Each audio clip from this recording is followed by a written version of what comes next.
Hello दोस्तों, नमस्कार। हमारे यूट्यूब में आपका स्वागत है। आज मैं सुनाने जा रही हूँ सोमवती अमावस्या की कथा। सोमवती अमावस्या की पौराणिक कथा। एक गरीब ब्राह्मण परिवार था। उसके परिवार में पति पत्नी के अलावा एक पुत्री भी थी। वह पुत्री धीरे धीरे बड़ी होने लग गई। उस पुत्री के समय और उम्र बढ़ती जा रही थी।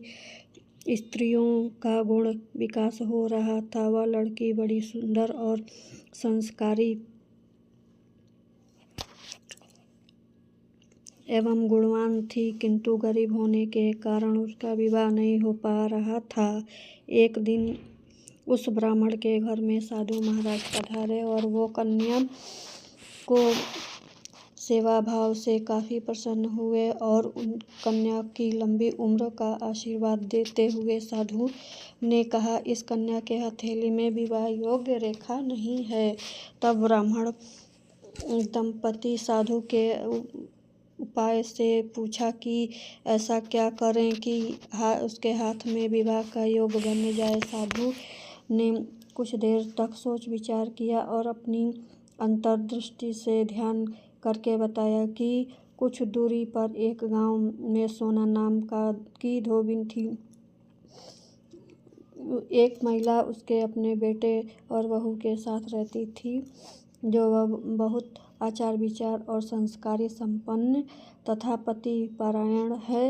यदि यह कन्या उसकी सेवा करे तो वह महिला इसकी शादी में अपने मांग का सिंदूर लगा ले। उसके बाद इस कन्या का विवाह हो जाएगा, वैवाह योग्य मिट जा सकता है। साधु ने यह कहा कि महिला कहीं आती जाती नहीं है।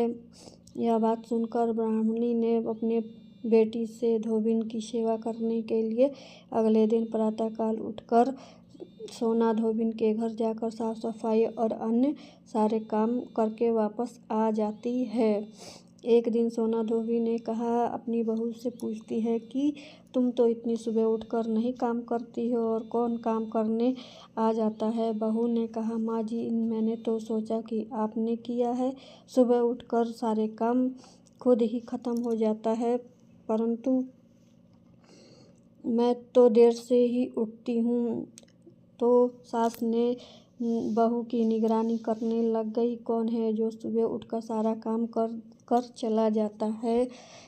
कई दिनों तक यह धोबिन दिन ने देखा, एक कन्या मुँह अंधेरे घर में आती है और सारा काम करके चली जाती है। जब वह जाने लगती है तो सोना धोबिन उनके पैर पर गिर पड़ती है और पूछने लगती है कि आप कौन हैं, इस तरह छुपकर मेरे घर में नौकरी चाकरी क्यों करती हैं। तब कन्या ने साधु द्वारा कही गई सारी बात बताई। सोना धोबिन पति परायण थी, जो तेज थी और वह तैयारी हो गई। सोना धोबिन के पति थोड़े अस्वस्थ थे। वह अपनी बहू से अपने लौटने तक आने की घर पर ही रहने को कहा। सोना धोबिन ने ऐसे ही किया। अपने मांग का सिंदूर उस कन्या के मांग में लगा दिया। उसे इस बात को पता नहीं चला। वह घर से निराजल ही चली जाती थी, यह सोचकर कि रास्ते में पीपल का पेड़ मिलेगा तो उस पे भंवरी देकर उसकी परिक्रमा करके ही जल ग्रहण करेंगे। दोस्तों, यह वीडियो पसंद आए तो प्लीज़ लाइक शेयर जरूर करिएगा। धन्यवाद।